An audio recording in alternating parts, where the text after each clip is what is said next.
Hi കൂട്ടുകാരെ, നമസ്കാരം. നമുക്കിന്ന് ക്യാരറ്റ് ബീട്രൂട്ട് തോരൻ എങ്ങനെയാണ് ചെയ്യുന്നത് നോക്കാം.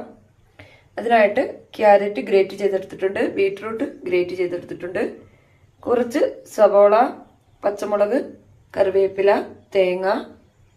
നമുക്കൊരു ചീനച്ചട്ടിയിൽ ഓയിൽ ഒഴിച്ചു കൊടുത്ത് അതിന് കടുക് ഇട്ട് കൊടുക്കാം.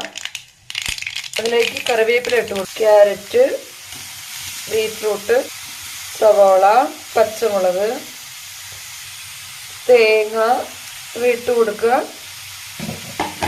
അതിനുശേഷം നന്നായി ഇളക്കി 5 മിനിറ്റ് മൂടി വെച്ച് വേവിക്കുക. കുറച്ച് ഉപ്പിൻ്റെ വെള്ളം ഒഴിച്ചു കൊടുക്കുക. 1/4 ടീസ്പൂൺ മഞ്ഞൾപ്പൊടി ഇട്ട് കൊടുക്കുക. 5 മിനിറ്റ് മൂടി വെച്ച് വേവിക്കുക.